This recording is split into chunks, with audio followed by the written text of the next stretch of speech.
The meeting of the Plaquemines Port for budget review is now called to order. The machine is open for roll call.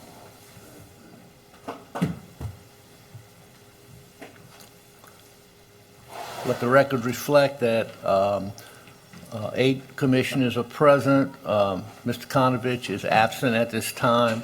I'm not sure, haven't contacted him as to whether he'll be here, but if he shows up. This morning, to see he wasn't going to be able to make it. Okay, so for the rest of the day, when I call the votes, I'm not going to mention that Commissioner Konovich is not here, so you know it. I would advise everyone turn their cell phones off, and I will ask Reverend Edwards if he would to open us up with a prayer, and then we'll have Commissioner Champagne lead us in the. Oh, gracious and eternal God, we thank you for your traveling grace that bring us to this special place at this special time for this special meeting, God. We pray that all of us have open hearts and open-minded, God, and that we think of all the employed, dear God, who entrusting us to do those things that was right. Dear God, I pray with any antagonistic moments, dear God, that we put them on the side, that we can be about the people's business. So we actually to guide this meeting in spirit and in love. It is in Jesus' awesome name we pray. Amen. Amen. I pledge allegiance to the flag of the United States of America and to the republic for which it stands, one nation, under God, indivisible, with liberty and justice for all. Reverend Edwards, you knocked me out, man, with your inspirational prayers. Oh, thank you. Yeah, you hit the high points, that's for sure.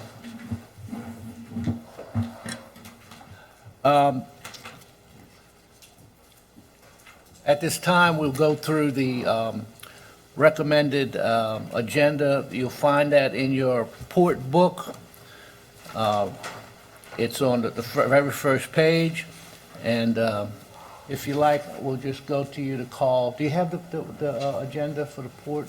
I have That page, yeah. We'll go to item 1, if you would. 1, budget message. Director? First of all, thank you. Try it again. It should be on. Can you hear me? No. No, Just speak but it's up. on.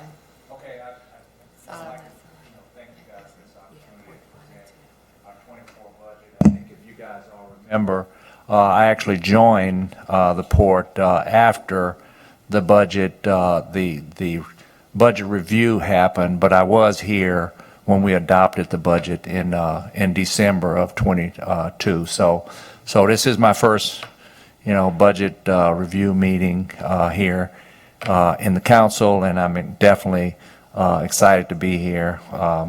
And what we have in front of you today is the budget book that we shared, and we went over with most of you over the last couple of weeks.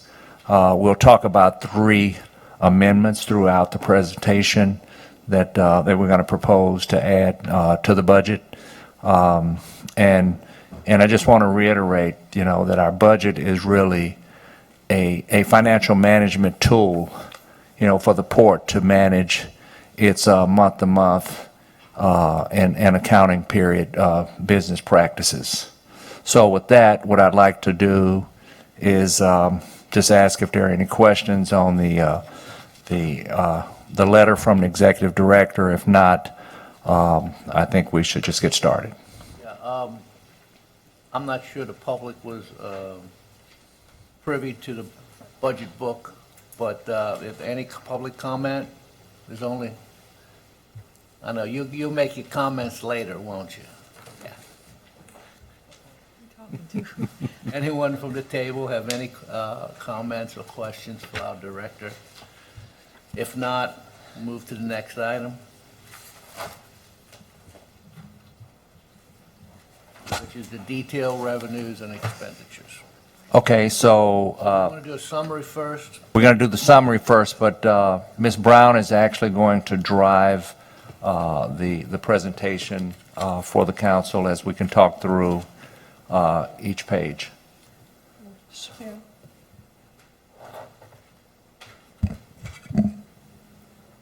Okay, so if I can get you to flip past your the executive director's comments, and you'll go to the green tab. The second tab. Oh, you have, can you expand it? Oh, There we go. Okay, so this is really our summary document, and I'd just like to point out some key areas here. If you look at our '24 budget, if you look at our revenues for the proposed budget for next year, our proposed revenues are $30 million, as opposed to $41 million the previous year. And the difference there is we actually had a $10 million grant revenue that was presented to us by DOTD, which is still in the budget, but it doesn't get rebudgeted in the following accounting periods. So when you see our expenses, you can see our excess is about $6.9 million to the good. And if you look at the bottom, you'll see our unrestricted reserves is $23.7 million. And I'd just like to take a moment to just talk about the unrestricted numbers. I mean, we have a healthy unrestricted balance. It's a good thing, but unrestricted, doesn't really mean unrestricted because, one, we do not have an emergency fund. So if we have an emergency, this is where, we would pull those funds from. And then also we have some grant commitments some matching commitments that could, draw from this, as well as, I think we're all aware of what we're doing with the ferry landings at Point Lahash, and we do have our estimate in to make the emergency repairs to get it up and running, and then finally to finish that project. And so we could run into some cost overruns there. And last but not least, the water booster station that's funded through port priority funds through DOTD. We do have DOTD funding to the tunes of about $18 million, but we're only going to receive up to $5 million per year until that project is finished. And our commitment to the parish is to finish that water booster station within the next 12 months, which means the port is going to have to get out to matching that money until we're reimbursed by DOTD. Any questions? Yeah, I'm trying to go back to when you were talking about this unreserved money, and you're saying that. Could you The please mic. key in? Mike, put the mic, yeah. Are they all live? No, would you like them all on? No, let's key in. Okay, you're up, buddy. I'm good now? And so you're saying that it's not, it's really for emergency, and you're saying part of it is for grant commitment, and you started talking about the ferry ramp in case if something need to happen to ferry ramp. You're saying that you all can put the money up and get reimbursed for it, is what I'm hearing you saying? So the reimbursement is just on the DOTD side. So that's for the water booster station. No, before you get to what, I'm just trying to say right now, as it relates to the ferry ramp, you're saying like, if we need to get the ferry ramp up right now and the contractor come in and need to be paid, are you saying that this unreserved fund could be used to pay it and get reimbursed? That's my question. So that, yes, we Okay. can. Okay. The other thing that I mean you're saying as it relates to the unreserved money is that you already made a commitment for the water booster, which is 18, but something about the next 12 months I got lost in there, and you have a commitment to pay something monthly. That's where I got confused at. Right. So the water booster station is a 12-month project. That contract was executed this month.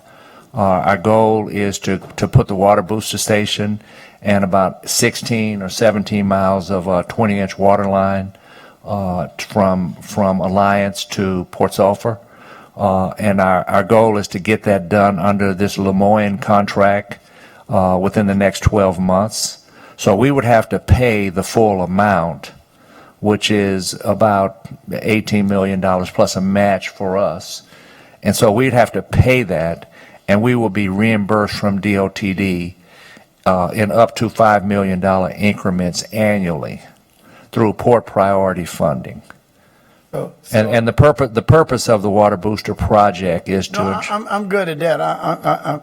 What I'm really good at, what I'm hearing you saying, while there's $23 million there, you're saying that even if you look at $18 million, then they're leaving you with 6. And if you look at whatever amount of money that it takes for the ferry ramp, it could really wipe it out. that's it, I mean, it could. I'm just saying, am I right about? my analysis? Theoretically, but we are planning to manage those resources a little differently. So we are looking at doing a bond for the water booster station. And if we do that, then obviously that will come from a bond, and we can pay for that bond annually when we get the reimbursement from DOTD over 4 years. So there's some financial management practices that we will be deploying to make sure that we keep that fund balance healthy, throughout the year and throughout future years, because it's important for us as we grow to be able to keep an unrestricted balance, because that's going to help us, to continue to be able to go after some of these growth projects. Good? Well, move on. Okay, so next slide. So this next slide is just our fund balance, the land reserve. So if you look at the bottom line there, you'll see that in our fund balance for the land purchase, so I want to go to this page that we're up on now. We have $4.3 million here. Now, if you go to the next page, this page actually, if you go to the bottom of that page, you'll see that same $4.3 million. So those two pages tie together. Our fund balance for the land purchase is actually funded from 20% of our tariff revenues. And so if you look at that last item there, and you see that 20%, which, if you look at the balances, that's where we actually get to that $4.3 million in our land fund. And that's for future land purchases. Anyone at the table? Any questions? I'm going to leave the audience out if you don't mind, Justin. We don't want to hear from you. We'll hear from you later, right? Let's move. Well, Commissioner LaFrance. Yeah, so we finished with the piano keys. We are still working with one last parcel. We believe that we will be entering a PSA. We're kind of working on the numbers, but for all practical purposes, we're pretty close to wrapping the piano keys up. We have not filed for those expropriations yet. That's something that's actually being worked, and it could take us another 90 days to close everything. The last piece has been introduced. Okay. Yeah. The last parcel of the piano keys is on the table for a vote in December. Yeah. And hopefully we'll have that wrapped up by then. Right. So any questions on the fund balance? Commissioner McCarty? Not on the fund balance, but just in general, my book that I looked at is not up to date. It doesn't have the 2024 projections, and some of the numbers have changed. So I was wondering, do you have a different printout? I think you should have the same book. Maybe I grabbed the wrong book. Yeah, that's last year's. I'm book. sorry. Want to take a minute to go get it? No, we can go on. I can You look got it here. on the screen. I can look Okay. here. Good. I'm sorry. Commissioner Shields? So the fund balance for the land fund does not include all the piano keys that we just purchased. That's not reflective of that. So how much are we on the hook for? That's when he submits for the meetings, when he submits for the meetings. So the ending fund balance per this book does not reflect all It purchases. reflects most of those purchases, that's correct. no, there's, or, Yeah, the book was Yep. done in the 26th of October, and we've had a couple of. So- Correct. We had all the ex appropriations. So how much are we on the hook for all the piano keys at this point? It was the last finance report from the last meeting that had that final report. Let me find it.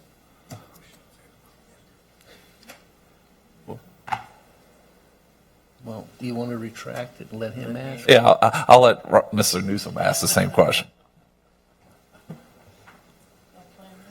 Yeah, they tag team it. I'm trying to understand. That's a good question. Chris, your question is, you're saying that the information we have, Deanna, the numbers doesn't actual, represent the actual amount. Correct, because we voted on things since the book was prepared. So I just want to know what, So it's not updated, what we have is not updated. It's capital projects, that's a 5-year capital projects. This is where he lists all the expropriations is on capital projects, 5-year capital projects. Which will be, which is That's going to here. be on the section, the blue section. Yeah, on the blue section. The one that's 5-year capital? so another 372,000? Oh, 372 plus Plus 210 Yeah.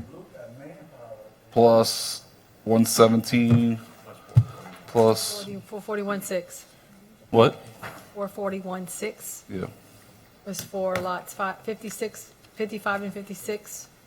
117.6 was for lot 7. And does this include the Fleming property that, No, we have not voted on that yet. so Won't be on there until we we vote on it are in December. on the hook for another 1.1, so our balance would go down, hold on, 3.2 minus the Fleming. Okay, I just want to know what what we actually, and realistically, what we're entering 24 in. I yield. determined, but I was thinking that that's what we were doing. Anyone else? Move on.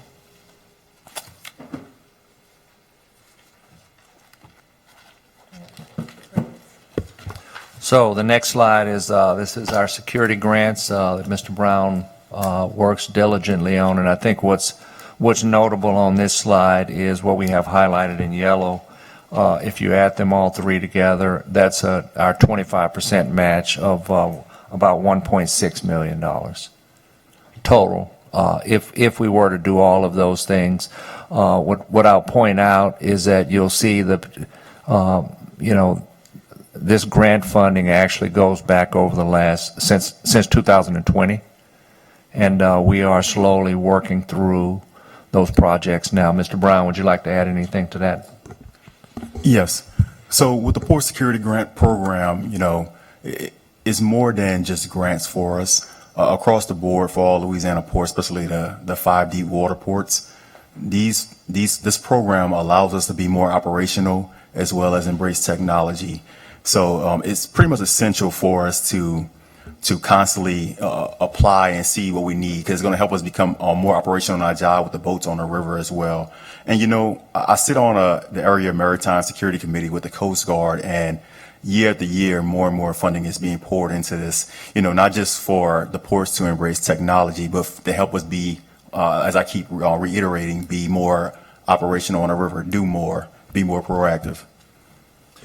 And I mean, I'd just like to add to that we're really trying to be more visible. We know that as the port grows, we have to take a stronger posture, security posture on the river to ensure that we don't be too lax and allow ourselves to be some type of soft target.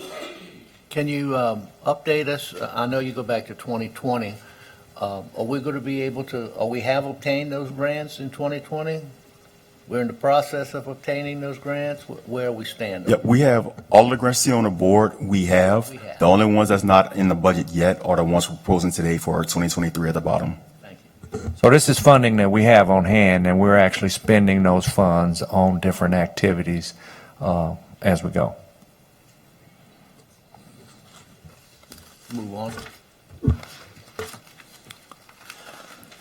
So this next section is just really a bunch of details. I think everything that's in this section between revenue and expenses is actually rolled up in the details, so it may make sense just for us to go to the green tab. 1 second. Can Commissioner, can you go back to the grants? Yeah. I just noticed something right before you switched.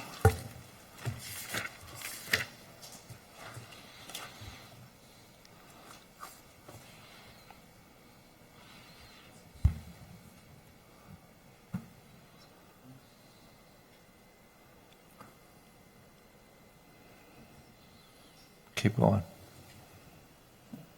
Back.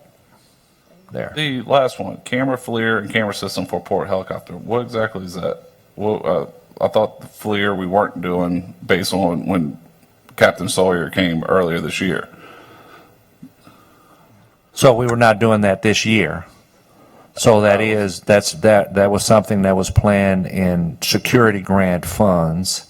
Mr. Brown, you may want to talk on it. Yeah, I just want to know what we're doing. I mean, So- 'cause he was acting like that was never happened. That was in '23. Why?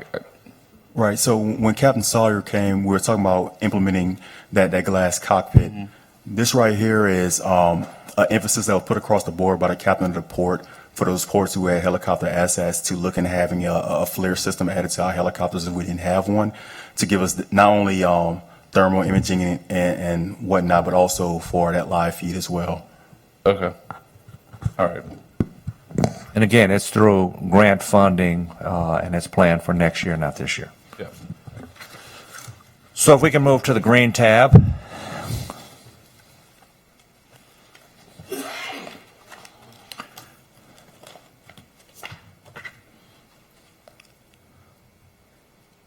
So this first section, port security grants, you guys will see it on your page as blue because it's revenue. That's the same funding, that $4.897 million for 2024.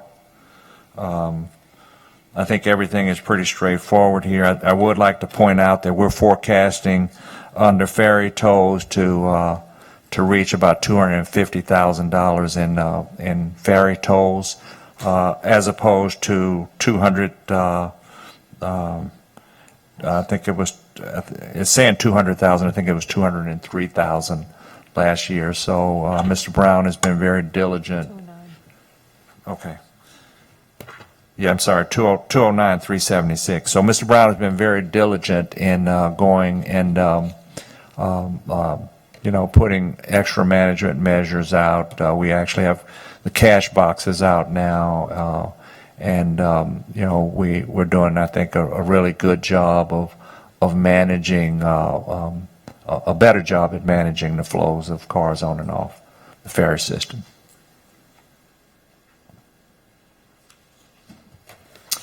And any other questions on page 1? cue in for me, Tyrone. Oh, I'm sorry. Go ahead. Mr. Brown, it's related to tow fares, not as much as was written on here, but I remember one time you was talking about looking for grants that can offset some of this cost. Have you been successful in doing that? So actually today we had a conversation with FTA. We're in the process of recouping some money that the parish historically received. This is called 5307 funds for preventative What kind of maintenance. fund? 5307 funds for preventative maintenance. However, there are some other funds out there that the parish historically received that we're in the process of getting, and this will allow us to offset operational costs, so fuel and/or salaries. We're still in the process of that. Their FTA system was down for maintenance towards the end of the year. However, through our conversations with the FTA Regional Committee in Fort Worth, Dallas-Fort Worth, we're beginning to resume collecting those funds. I believe there's somewhere around $1.2 million out there for us to receive. However, it's not in hand yet, but we're working on it. And this would be a reoccurrence fund that you can get, or just a one-time?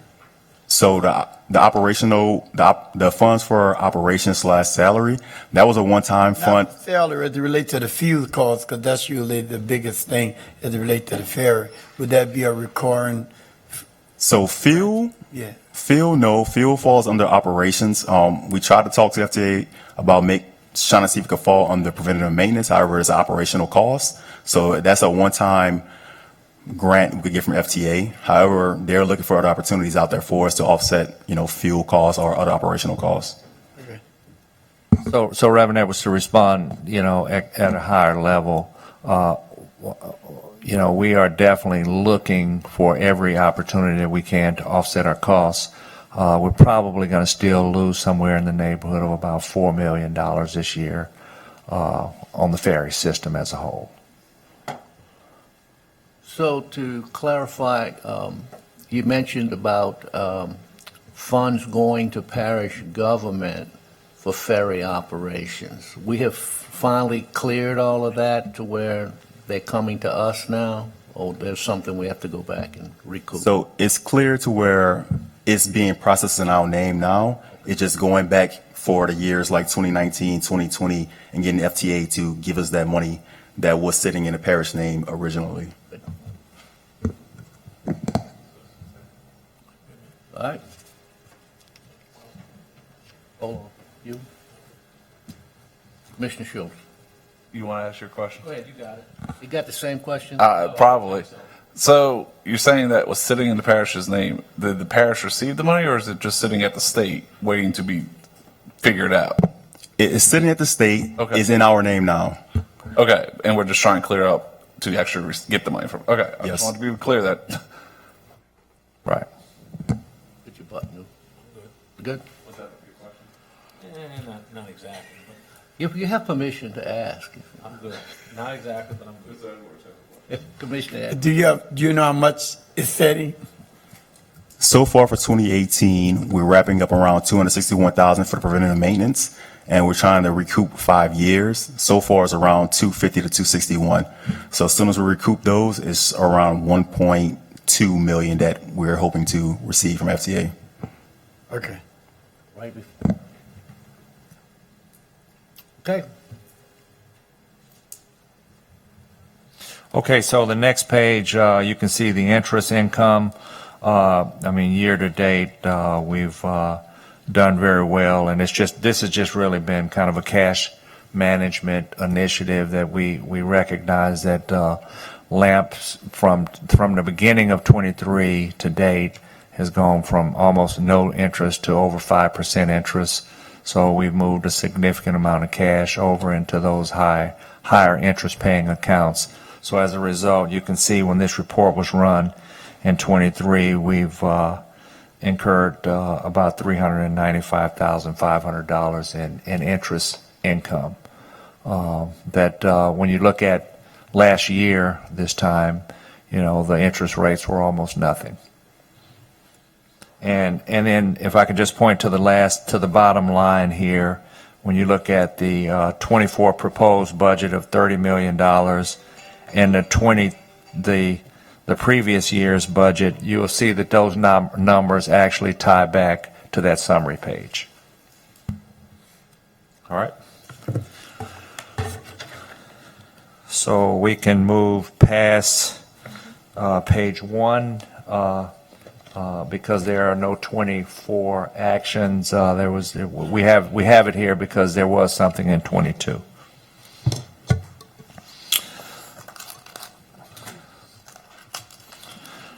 So as we go through this next page, I'll just kind of go through the things that are notable. One of the things that I'd like to point out is that we do have the 23 cost of living and the projected merit increases that were given in 23 moving forward in this budget. If you go down to financial related services, you will note that we've had an increase in insurance. And would you like to speak about that? This is our liabilities for all the port assets.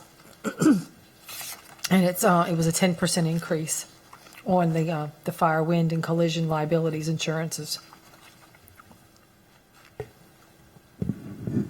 And then pushing further, if there are no questions, if you look at the interagency service fee, you'll see a big jump there, and that's essentially I think the main driver is now the port pays 50% for the council and council secretary, and that was just a driver on changing those interagency fees. Moving on to page 3. Are there any questions on any other? Go. So, yes, sir, thank you. So I know we had spoken, we had our pre-meeting, on the page, in page 2, operating service, we talk about operating service membership dues. I know you guys said you were going to send, I never did receive any. What are we members of? And I know. I mean, they're various. I know it's I mean, down. I see the percentage is down, which is, but Yeah, there are various programs. I actually have a copy of those expense details if you'd like to see them. I mean, you know, we're members of American Association of Port Authorities, the Georgia Port Association, PAL, Inland River Ports and Terminals. There are a bunch of different memberships that we have, and then we're constantly throughout the year, actually on a daily basis, collaborating, with these different associations. yeah, and I see it is down from $10,000 less. Mm-hmm.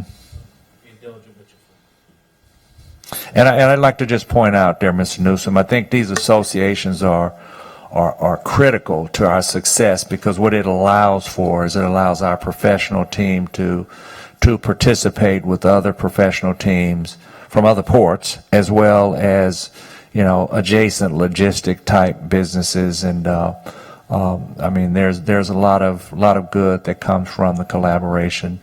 And,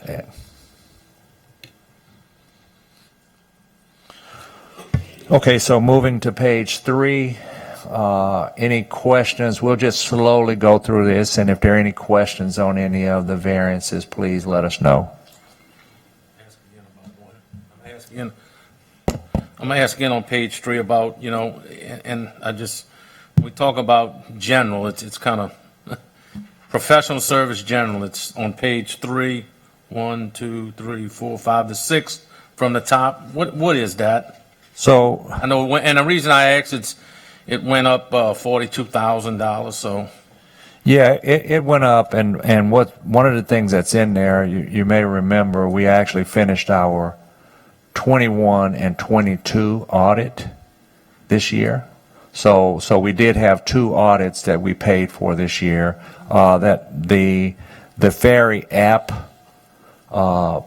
setup fee was in here, and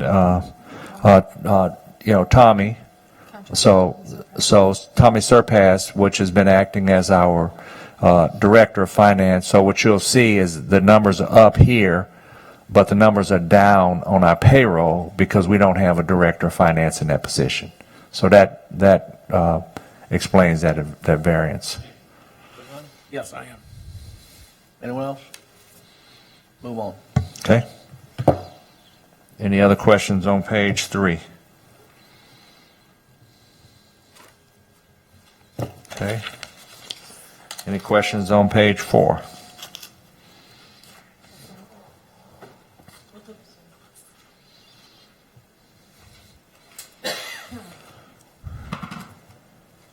Okay, so we will move to the rescue boats on page 5. The most significant thing to recognize about our rescue boats, and most of us, we talked about the fact that Mr. Brown created a maintenance department moving forward, because 22 was the first full year that we had the ferries. And so now we're coming into the second full year. And one of the things that he decided that would be in our best interest would be to have a maintenance department where it didn't matter if those mechanics were working on rescue boats or if they were working on ferries. So you'll see some reductions here, but you're going to see the addition of another department, which will be the maintenance department. So any questions? You want to scroll down, Ms. Brown?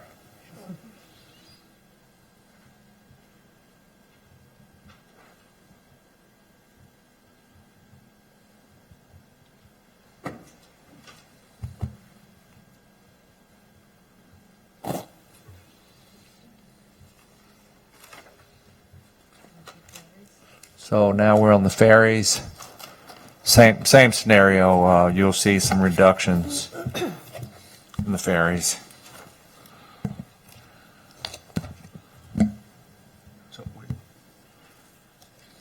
So we're on page 7. Any questions on page 7? And I'll just point out one thing that we propose in the budget for the ferry system is we do have additional funds, $250,000 budgeted for next year for professional services, and that's for being proactive on doing work on our ferry landings to ensure, that we keep them in good operational order. Like Mr. Henry, you know my questions already. What's that? And look, this was a lesson learned for me and Mr. Brown. Because we've both been on board for a year now, and in December of this year, or January of 23, we were both hit with the shutdown of the ferry landing. So we've learned a lot in the last 12 months, and we're going to be very proactive, making sure that we're doing preventive maintenance to stay out in front of ensuring that we don't have a reoccurrence of what happened last January. Well, that's kind of where I was, the ferry landing, so do we inspect them? Do we have a schedule that we inspect, or do we do it? Do we call DOTD and say, hey, y'all come join us with this and make sure we right, or do we want to get just what, because we don't, again, like you just said, we don't want to, we got one running, and if they come and shut us down, we in a bind. Yes, DOTD has its own set schedule, and our ferry ramps are covered under the bridge program. Mr. Brown and myself and Ms. Foss have all met with DOTD on the ferry ramps. We're in constant communication with the team. We also met with the secretary to talk about the ferry ramp. So we are focused on their DOTD's inspection schedule as well as our own inspection schedule, and we're making sure that we fix things before we get to a point where it's going to be a problem for DOTD. And they've been very appreciative for that proactive approach. On page 7, I'm not going to complain about this, but I'm just curious, how do we get internet? Because it says it's 0. Which one is? Where did it go? Communications, telephone, internet service. We're paying 0 for internet. I'm just wondering, where are we getting internet from? So, Move down. It's on the office, it's in the office, it's in the, Operating services and supplies. It's general operations. it's in the general operating budget, the 2460. There's none allocated for just the rescue boats, so all of that is rolled into the general operations.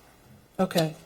And on the next page, again, another nice 0, but it's for property major repairs under capital outlay. so here's one of the line items Mr. Tillotson spoke about just a little while ago. That money is being reduced here, however, is being moved to the maintenance department. So you'll see that once we scroll down the maintenance department I see. budget. Thank you. Anyone else? Move on. So the next one is a new department, so it's our communications department. And you'll see there's no history because obviously this is our first year. Any questions? Move on. So page 10 would be our aviation. And you will see in your packet that you have an amendment. During our meeting last week, there was a question about the budget for maintenance, and so we've made a reduction from $75,000 to $50,000. And you have that amendment in front of you.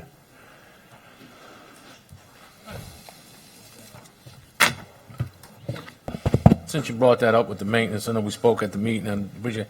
So I'm looking here on our 2022, we spent $9,600 on maintenance. 23, it went up to 62,000. And I know we've spent, what, about $40,000 on that, I don't even know what you call it, I'd have to The refer to my. avionics. Huh? The avionics. Avionics. So that was a one-time expense, right? We don't have to keep, that's not a reoccurring cost? That 40,000 something dollars we spent? That's correct. That was a one-time installation. So why would we need $50,000 in that budget? Do we have some upcoming 10-year inspections, 5-year inspections? You know, I'm just trying to see, why do we need that much in the budget, $50,000, when we hadn't even, other than when we hadn't come close to that? So the port's growing, so when you look at where we are, from 22 to current moving forward, what's going on with all of our growth, we're out, we're flying more, you know, so there's more involvement. And we're comfortable. We went over the numbers with the pilot, with the sheriff's department, and we're comfortable that budget, and we will not exceed that budget number. Do we share that cost with the sheriff's department? We do. That's us going to 50, and that's $100,000 of maintenance on a helicopter? Jeez, that's a lot. Right. It's just a lot. I don't know, I'm not in I'd have to Well, refer to my pilot friend and see if that's a lot. If that's, Well, we can email the breakdown. We did get that. One of the things that came out of our meeting also last week about the helicopter and about sheriff support, you know, most ports have port police, and so that's a whole department. So we're actually sharing this department. And when you look at the amount of growth that we have today, I think one of the things we identified last week was we should renew our CEA. So we have already talked to the sheriff and his senior staff. And so we are going to be reworking that CEA to make sure that we're covering all of the bases. But we do have the details on the maintenance that we can share. Commissioner Edwards? What is it? We'll have to get that to you. Tyrone, you had anything, buddy? Yeah, when you say that you all are sharing, so you're saying the port have its own pilot? I thought you No. realized it on the sheriff's No, staff. we are. So we share the service with the sheriff's department. So there is a captain, sheriff's captain, who flies the helicopter for us when we send our inspectors out over the district. And I'd like to point out that the port's district is 81 miles, and we have 3 revenue streams.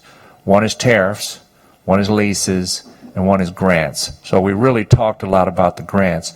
But on the tariff side, we have 15 anchorages, and we use technology to track what ships are coming and going.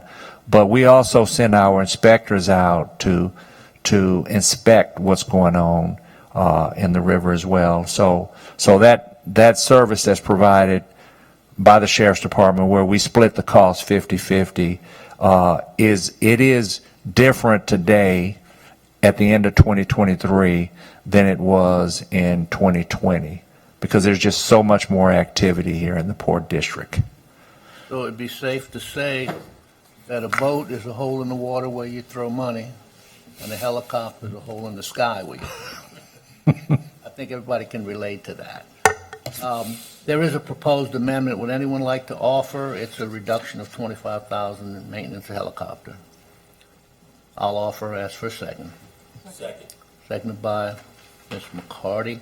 Any questions on the amendment? Comments machine is open. What page was that on? That was I know, what page? page 10. Oh, here, page 101. Yeah. And the amendment is approved 7-1 with the no vote from District 6.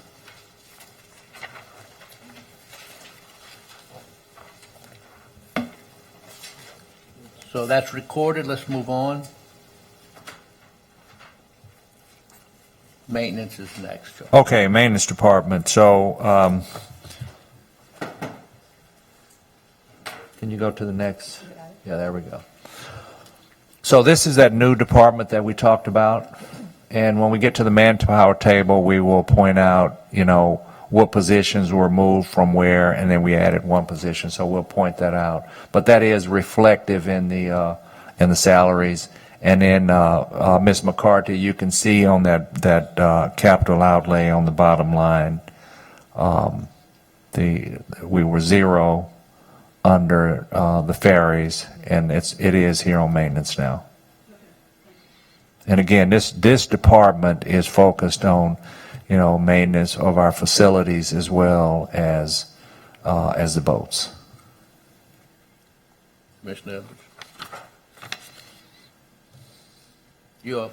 Yeah, do y'all have a maintenance facility, a place where, because that's always been a question of mine, that y'all operate from, a space just for maintenance for the Pope?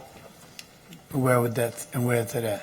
So currently, our port maintenance facility is the ferry maintenance yard, not a port maintenance yard, right by the Bell Chase Okay. ferry landing. Okay.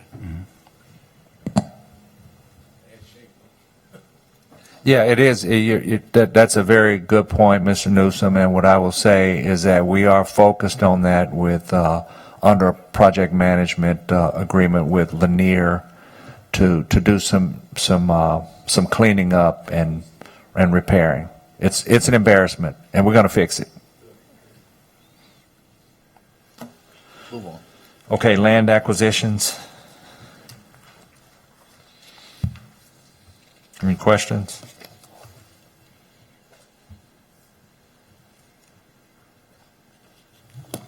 And then if we go on to page 13, I mean, you can really almost go 13 through, what, 30? 30. Commissioner Schultz? Can we go back to land acquisition? Yep. Yes, sir. Okay. I mean, you have budget $1 million. We know we're on the hook for 1.3 that we calculated earlier for the piano keys. Instead of coming back later for budget amendment, should we change it now? You know what I'm saying? Good point. 1.1 plus the floating property, so I think we came up to like 1.3. 1.3. Yeah, I mean, might as well add it if we know we're on the hook for it. That's a very good point. Get a amendment prepared, Commissioner Schultz will. What? Let's just go 300,000, just to be safe, where we don't have to come back for a budget amendment later. Okay.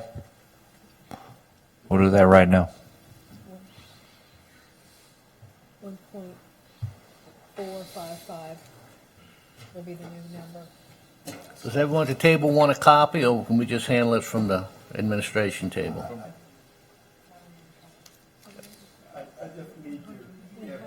He wants to add, right here, yeah.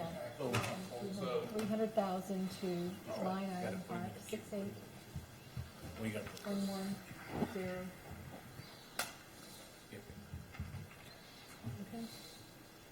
And we're on page 12, right? Yes, Yes. sir. Page 12.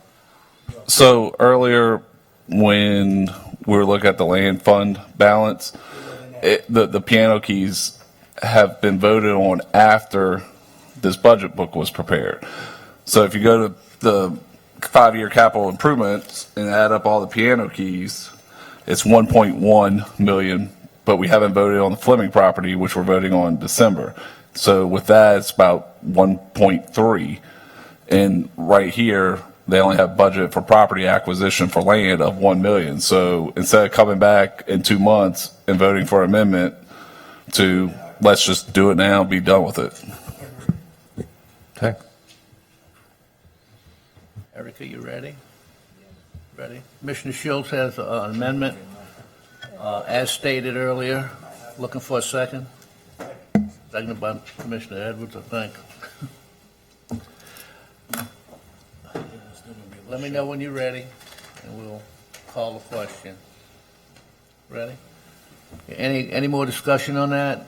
And this is for 300,000, right? 300,000 to bring that number up from $1 million on the land acquisition on page 12 to 1.3.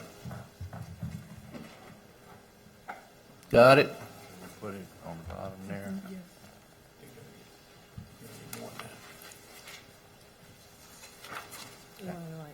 Yep.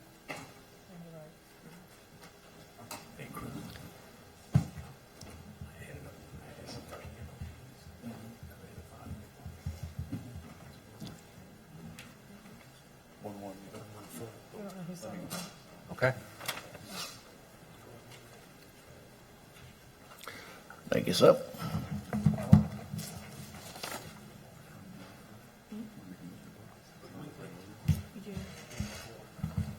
How much is the fund property appraising for? What day? Today. What day? As of today, top of your head, the Fleming property, what are we looking at as a final number? Oh, it's been a moving target. See, I didn't think we had the final number. I thought we were still working. We had a on final- ballpark. We were ballpark. What is our ballpark? Oh, 6? Wait, I think. Don't quote me. Well, you We got need the to up modular home. Yeah, then we need to up this even more. So This is 1.4. So I think it's like, so you would need a additional. Yeah, we need. Because if he doesn't do it, we wouldn't have this.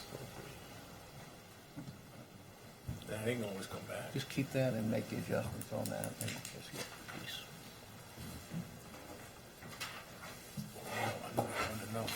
See, I don't think we can get that because they were still negotiating the difference.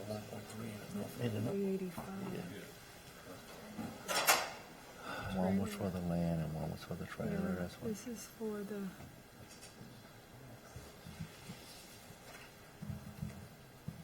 Property. Not gonna come back. 385 for the property. I don't know. Yeah, because it's Let me see if there's another one. blank.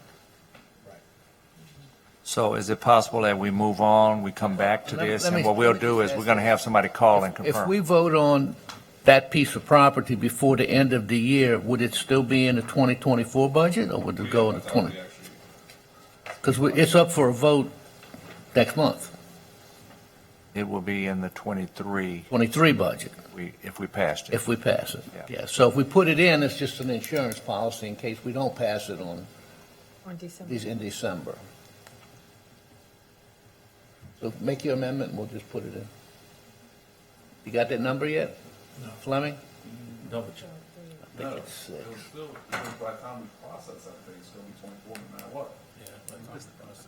Can you By the time we actually file that appropriation, it'll Jalen. be 24. call Melissa and get her? 'Cause she was working the details. We'll recess. We just want to make sure we got enough money so we don't have to come back. Oh, I agree. I agree. So we're calling right now because the reason that I was saying we were not complete, because they were still finalizing, going back and forth on the numbers. We'll come back, we'll come back. They had the Move on. land, but they were working on the. Good point, The modular the home. modular home and how that fit in with the land. point. Let's move on. We'll come back. Okay. Just hold it on the side. The pages 13 to 30. Yeah, 13 to 33, you can actually move past those. Those are grants. And then 30, 34, 13 to what, 33? that's correct. Those are just grants. We've already gone through them. And then on page 34, this is the WERDA dredging grants. So nothing significant there.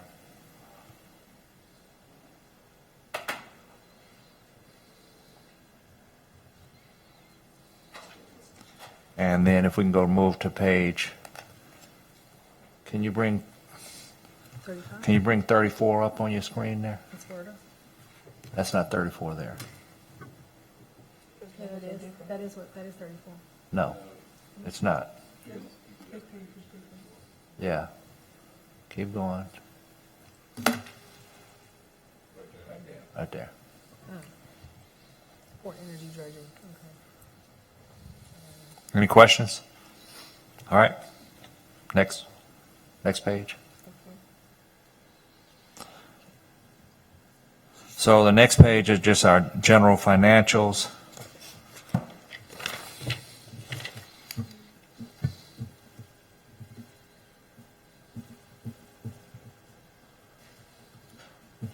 Any questions?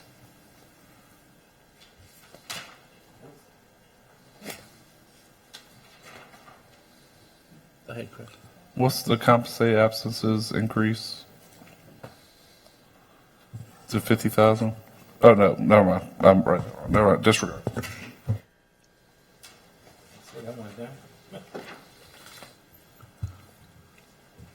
Okay, next page was the capital improvements. So we can actually, we should probably just flip over. It'll be easier to look at all of these capital improvements under that blue tab, the 5-year capital improvement.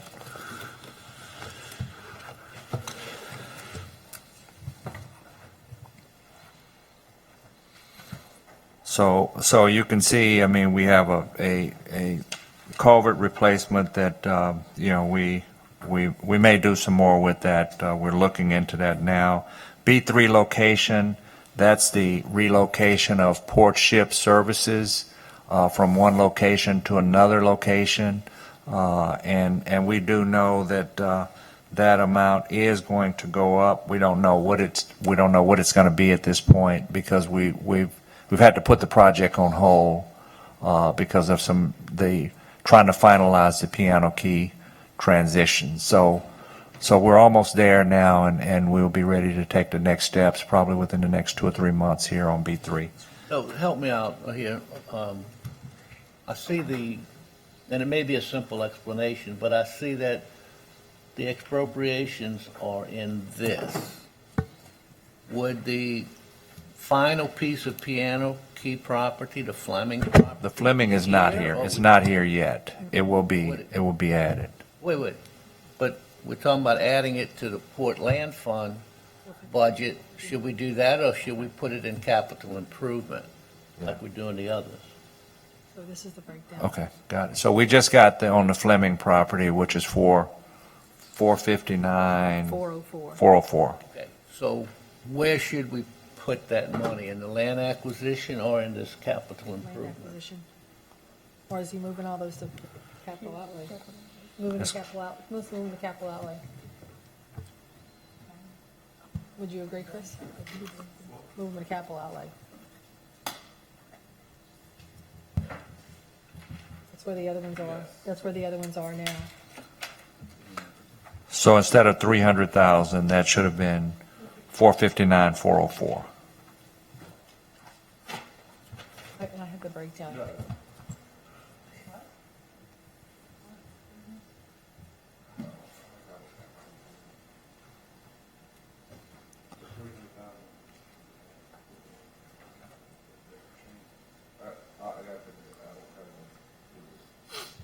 Where's the capital outlay?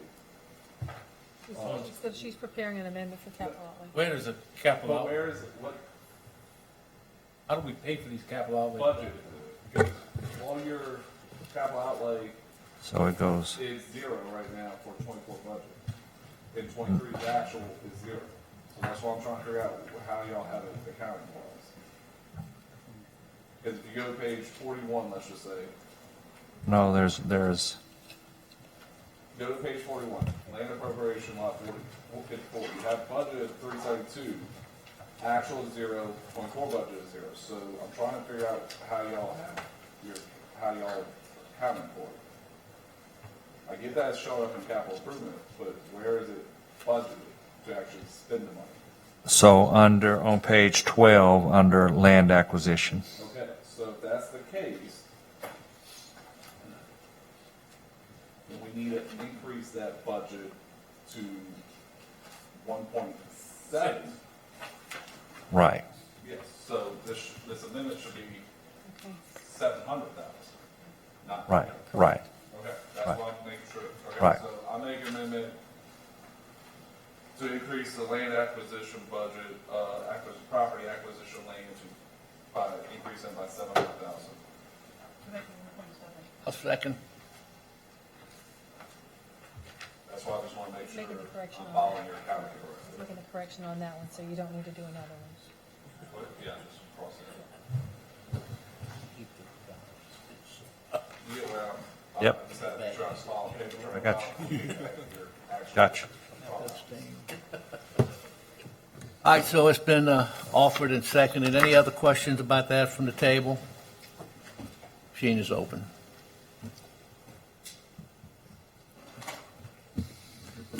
And the amendment is approved, 8-0. Charles, we all straight on that, where it All goes? straight. We're straight. Items it goes under? That's right. Got it. Okay. I'll hold off till you're ready. Ready. Go back to capital improvements. Do we need to do that? Yep, we're back at capital improvement. You want to add the 459 for Fleming to capital improvement individually?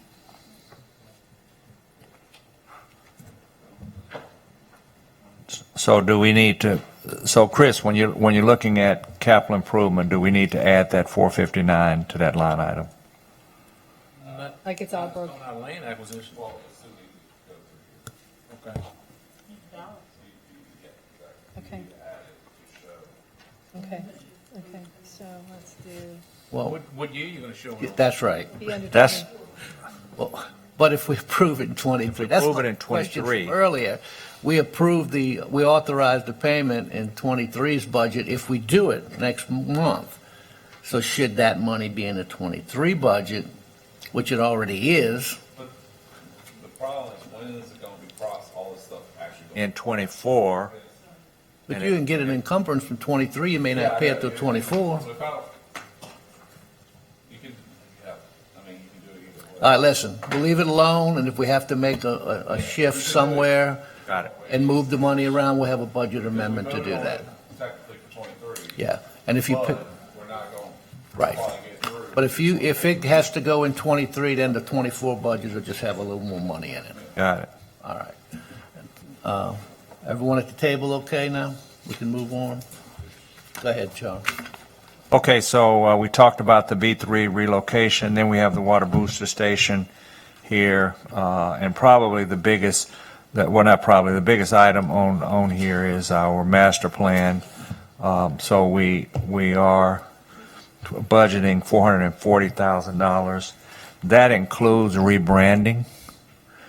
And what we have in front of you right now is an amendment to add another $35,000 to that. So The blue page. that's the blue page that you have in front of you. So we're going to, we're finishing the market analysis. We're going to have a review with the council next week. We're going to be recommending going right into the economic impact analysis and then right into the master plan. Concurrently, we're going to start working a rebranding of the port, and the council will be invited to be involved in that process with us. Okay, in order to get it on the table, I'll offer and ask for a second. I'm going to bring questions up. Let's get it on the table.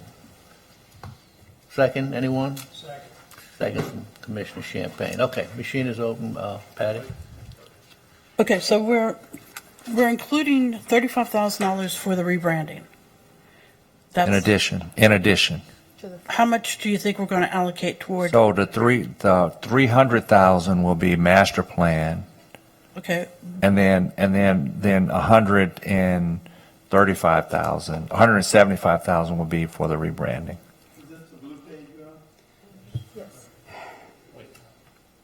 okay, I'd write, So when I say 175, Chris, what I mean is 300 is for the master plan, 140 in here is for the rebrand, and then we're making an amendment right now on the floor with 35,000 going on top of it for the rebrand. okay, so in the rebranding, we are going to need as I called it before, a guerrilla campaign. So that's going to include strategy, PR firm, media purchase, and one page of media purchase, depending on the magazine, could be $30,000, depending on what agency you go into. Then I guess it already includes the design of the logo. I'm just gonna, we can always bring it down, but I'm just gonna ask that we total it out at 200,000 and then bring it down later. I'm okay with that. I mean, I know you think that's a lot, but it costs a lot for strategy to change people's minds, to get them to accept something new and different, and to recognize us for the importance that we want to move. If it's not totally out 200,000, then I'd say 190. I mean, I think to Commissioner McCarthy's point, rebranding and strategy is, I mean, there's definitely, it's an art. And there are a lot of complications with it. And, for her to recommend going from 175 to 200, I mean, it's not far-fetched. It could very well end up being there. What we're doing is we're managing a budget, and we're going to be coming in with cost estimates, and we're going to try to make it fit within the 175. But we could very well go there, so it really wouldn't hurt us to move it to 200,000. So if you put a 2-page article into a quality magazine for trade, that you might pay for maybe equal to the cover, which is 30,000, at least 20,000. So I've purchased media before. I'm sure the people who sell media are aware of how much it can cost. That's why I just want to say, if we are trying to put the money in the budget so that we don't have to come back and ask for it later, I'm asking that we try and do that now, but we could also later move it around to something else. Once we get a spec sheet on how much everything costs. I'm okay with that. I think rebranding, it can be tricky. I mean, I've done a rebranding before, and it costs $150,000. Let's do this. So- Two more on the for speaking, and after that, we'll go back to Mr. McCarthy, Okay. and we'll make the adjustment on this blue page. Okay. Commissioner Schultz? Yeah, so when we had our pre-budget hearing in communications budget, when I asked what professional services general was, that was the rebranding of 50,000. She said, well, she was going to have to increase that. So are we now not doing it through communication budget, but through so can we decrease that budget? So that budget is for everything that we do, normal business. So as Ms. McCarty just pointed out, for us to do ads, or do advertorials, But when I asked that question in the meeting, they said that's for the rebranding. no, I think we clarified that we put the rebranding. Why are we doing rebranding as part of, to me, master plan and rebranding need to be separate. It's two different projects. Master plan, we got to do 100%. But we're trying to mix and mingle everything together, and I don't like that. I'm okay with separating it. So- I just know that it's going to. Well, I mean, I'm okay with separating it. The reason that it was put together in one bucket here is we're doing it one time, and we're doing it in 2024. I get that, but we know what the cost of the master plan is going to be, not what the cost of rebranding. I'd rather have it separate. That way Well, we we- can better we- track. A point We're- taken. Let's do that. I agree. Let's just separate it real quick. You want to do that now? Give us the numbers, and you have to change the amendment. I know that Commissioner Newsom and Commissioner Edwards still got a question. Oh, I'm sorry. Just one question. When it comes to rebranding, is that going to be an outside firm does that? You guys going to have somebody do it? That's correct. So we are going to interview, Angelina's already started the process, three different firms. And we're looking at really just working to create brand global recognition for the port. Because if you Google Plaquemines, I think all of us know, it's not uncommon for people to identify us as being by Baton Rouge. So what we're trying to do, if we're going to be attracting global business partners, we really have to have better brand recognition when they can tie it to a geographic location. Commissioner Edwards? Well, I don't know, Dr. Good, you already seem like a decision was made to separate it. And in my position, why are we separating it? Because to me, part of communication include all of what you're about, whether it's branding, but saying that, We're separating the capital improvement budget, not the communication. oh, okay then. But I do have You're up. Without getting into too much detail, is rebranding really a capital improvement? Yeah, it is. You're going to amortize that? According to Tommy Surpass, this is the place to put it. It's a one-time cost that will fall under the same category as our master plan. Okay. I like that. I just want to make sure that we're account because Patty, they getting the numbers. Oh, okay. I'm gonna withdraw my second on this. Just, we'll redo it once we get the new number. 200,000 on rebranding, Yeah, I'll offer them. We're going 200,000, 200 on rebranding. right. Someone asked if another firm would be doing this outside of the port. It may take up to 3 different firms because there are different specialties involved in it. So for instance, you wouldn't want one firm, you wouldn't want to not have a firm do strategy to change people's minds and how to do it. What were you going to say? Okay. Come out the same pot of money? Yeah, it's going to come out the same pot of money. Yeah, definitely. I mean, I think we go from the same pot of money, and Patty, you're absolutely correct that we are going to be focused on a local branding and strategy and then a global. So that could end up being 2 different firms, and we're weighing that as we speak.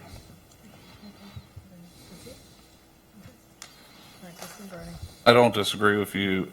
We are going through the RFP process to make sure we're not just going with some chosen firm or anything like that, correct? That is correct. We've actually had conversations with 5 different ports that have gone through rebranding.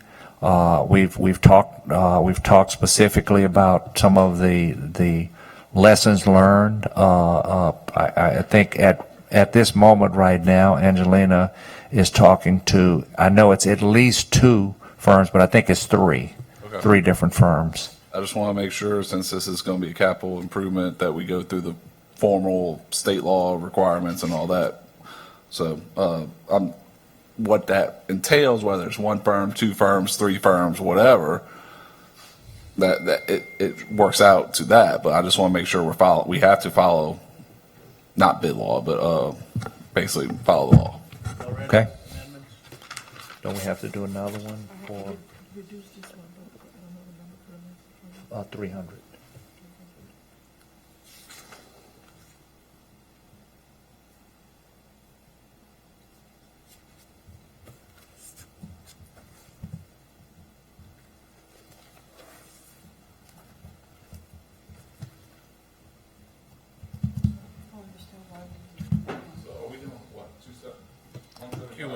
We're just separating them. So Patty, Ms. McCarty recommended 200 for the rebranding, and we already had 300 for the master plan. Okay.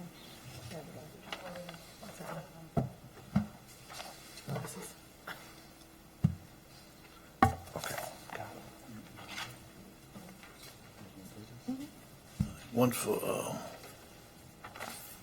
I don't want to do this. Rebranding. Yeah. And Chris, this was for, Separate. okay. 300 is 300, yeah. Okay. Okay, so what we have is 2 amendments, and we'll go to the first one, which has to do with the master plan.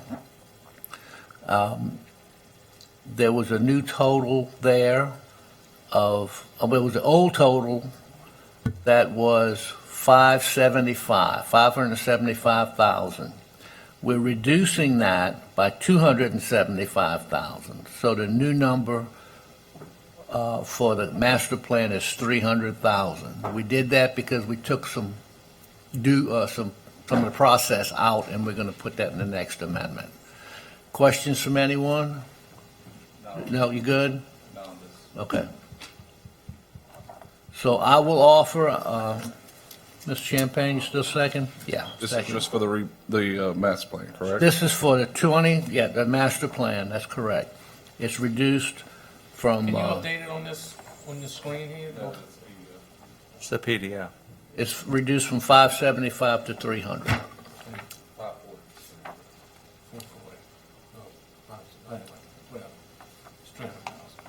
Okay, machine's open.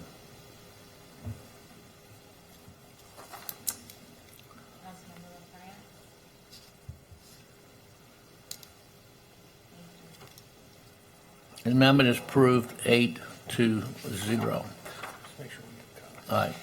Yeah, and let's make sure everyone gets a copy of this as it's just voted on. Right away. And then the next has to do with the rebranding. By our previous action, we took money out that would have been used for rebranding, and we're putting it under another project number.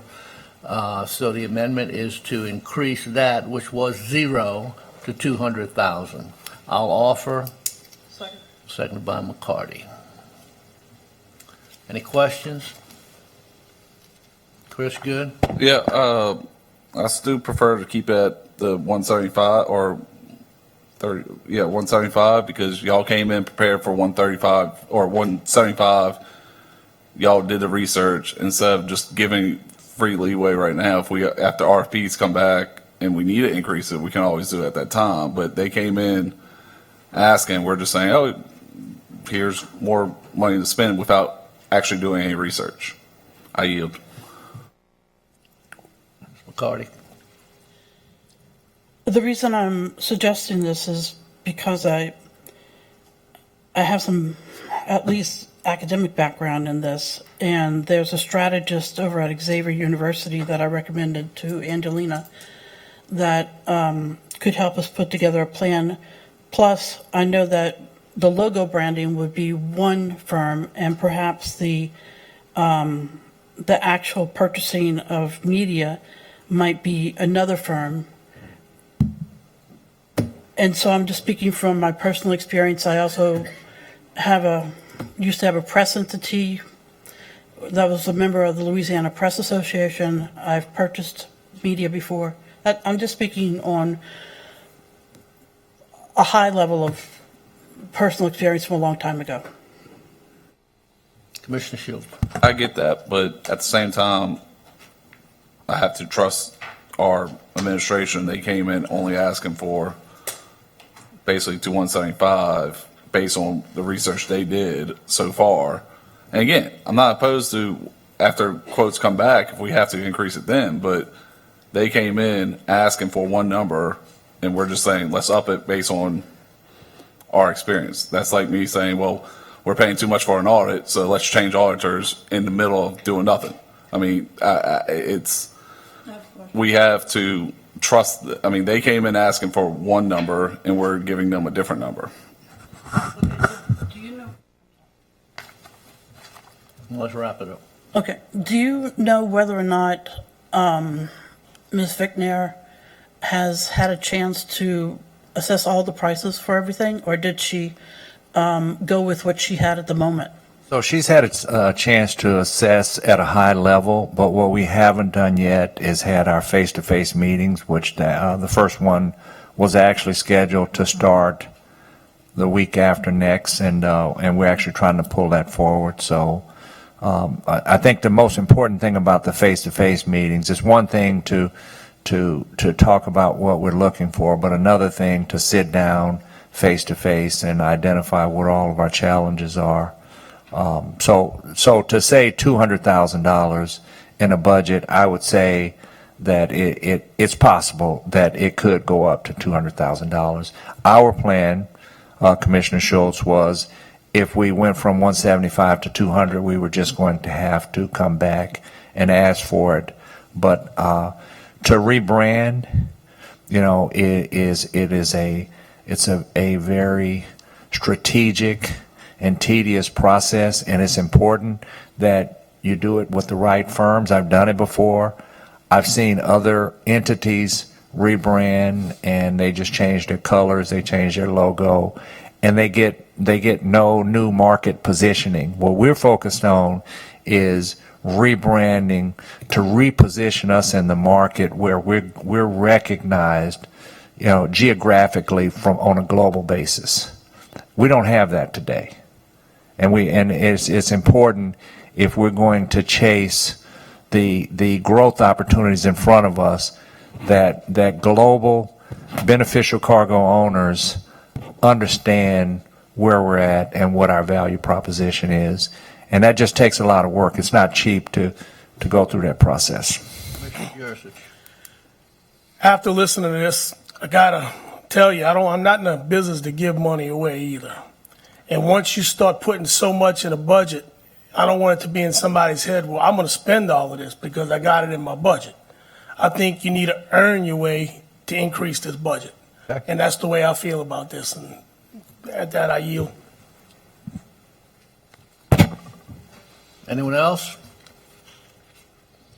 Machine is open. Right now it's at 200.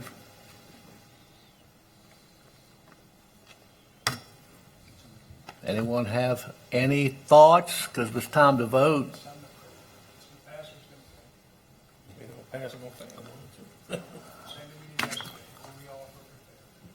All right. I'm going to withdraw the original, and we'll drop that back to 175. Everybody happy?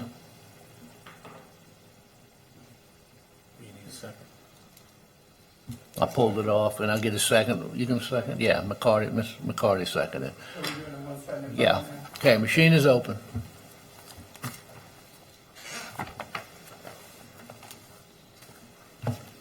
And it's approved 8-0. Thank y'all for that discussion. I appreciate it. Just make sure we get a copy of it. Yeah, I think we'll have a packet coming of the amendments, yeah. All right, let's move.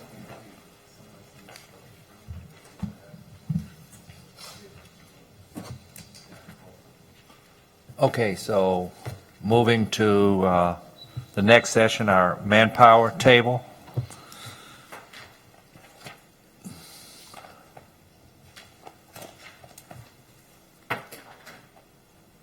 Ms. Toops, can we get it displayed?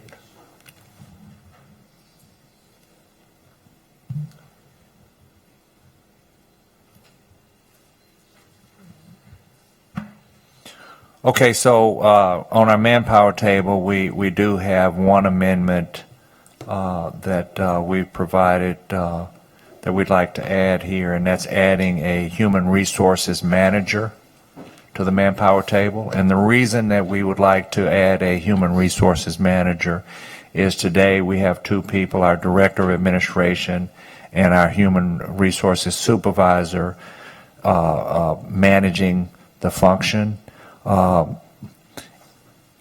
Since we took over the ferries, we actually have about between 20 and 23% more positions within the port, and therefore the HR transactions are up, and not only are they up, but one of the things, and you'll see it when we get to the ferry department, that we incur a lot of turnover, so there's a lot of extra work, and we just want to make sure that we put a HR manager in the mix here, and then we elevate our director of administration to really work on higher level administrative efforts.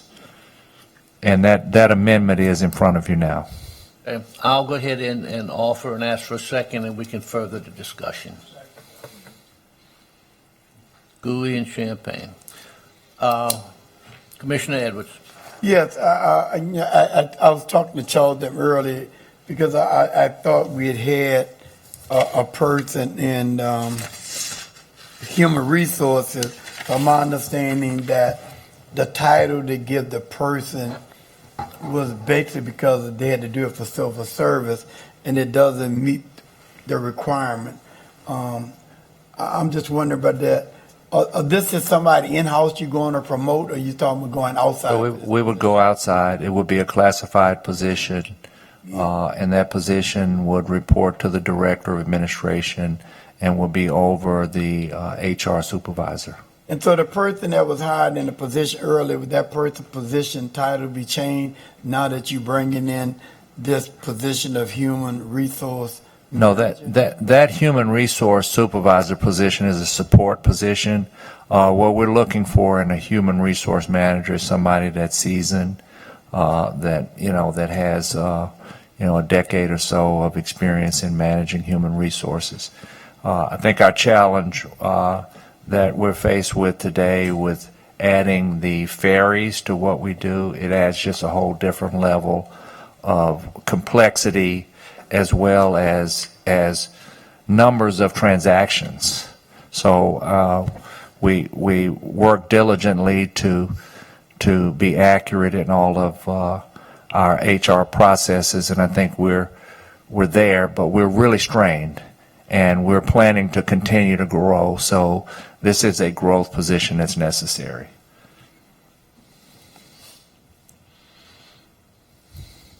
You yield, Commissioner? I'm sorry, thank you. Commissioner Shields. So we have an HR supervisor that doesn't supervise anyone, correct? It's a title, so it's a so. What particular job descriptions between the two in civil service? What is the exact difference between the supervisor and the HR manager? Because this is a civil service job, correct? That's correct. It's a So classified what exactly is the job description difference? And does the supervisor position job description say that they're supervising people? So the key difference is experience, education, knowledge, skills, and ability. So the HR supervisor position was a position that we had to select from positions within the civil service pay plans. So I get that. I'm just. if I was actually putting someone in that position today, I would not call it a HR supervisor. Okay. Like I said last week, I logically look at the structure. It would make sense to have the supervisor either stay the same or become the manager and then hire a clerk, and to help with what you're talking about, because I just think I yield.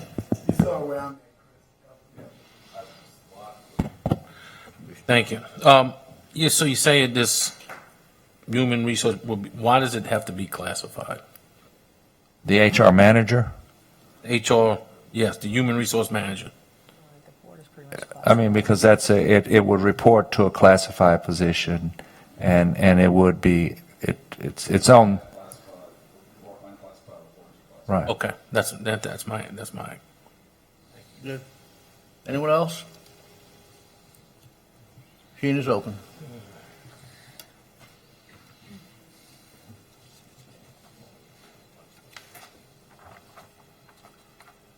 And the amendment is denied. No votes from 1, 3, 6, and 8. Next.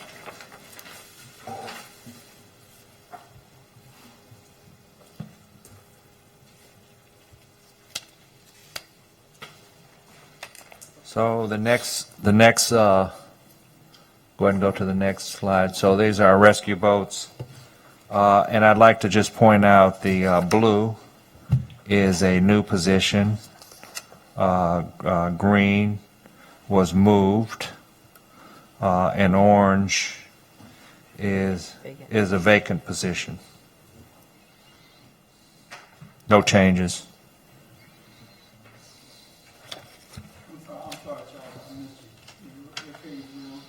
Oh, we're on page 2 of the manpower. Rescue boats.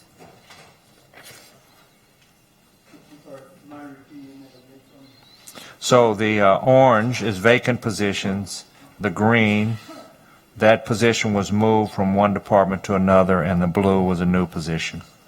So the GIS is a new position. Yes. Yes. Rescue captain, rescue boat engineer, those are positions that are being eliminated. No, Those are positions that are open. Orange is vacant. Orange is vacant position. Thank you.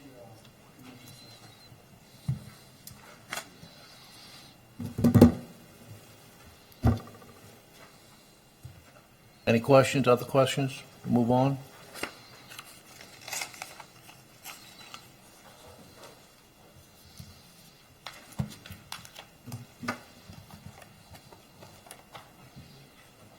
So the next one is the ferries, and as you can see, we have significant number of vacant positions here, which is orange.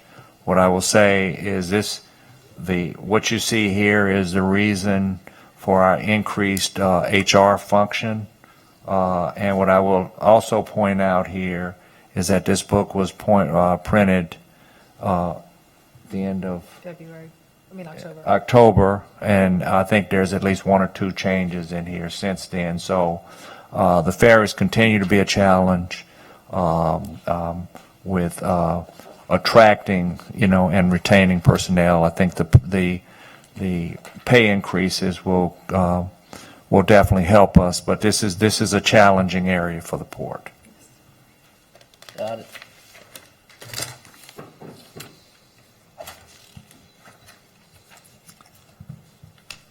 And the next section, this is the Director of Communications, which was moved from General Operations, which is a new department.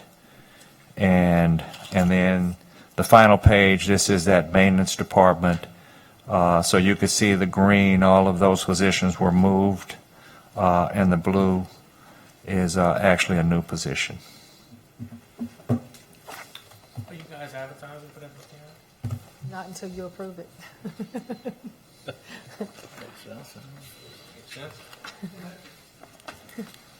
Commissioner Edwards. So I want to go back to page 4 where you're saying we get Director of Communication. So now you're getting ready to create a department called Director of Communication. So the Director of Communications is being moved from General Operations to its own department. So I'm saying, so right now, the Department of One then. It's a department of one person right now. And the reason we're doing that is it's a functionality thing where other ports, they have a separate communications department. So we see this as something that we will build on in future years.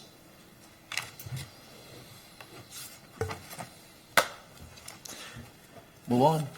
And just to finish the red page here, this is just to an administrative function. I mean, we don't have, the port doesn't have any debt, no delinquent taxes. There's a statement here about the retirement funds. Orange, no long-term debt. And then the yellow is the adoption ordinances that we would do to adopt this budget. And that concludes our process. So, before we talk about anything else, these three, do we have to fill in any blanks on any of this, these next three? Dates. The three ordinances, I think just the dates, huh? Mm-hmm. Do we need to take a little recess, or are we ready to move on these three? The three? Okay, so we will recess for 20 minutes.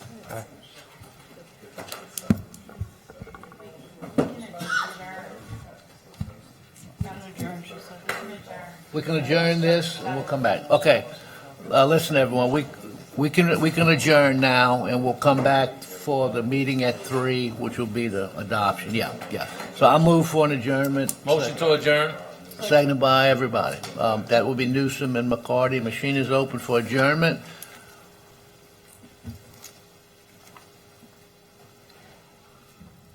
And the adjournment is approved, 7, 1 not voting and 1 absent.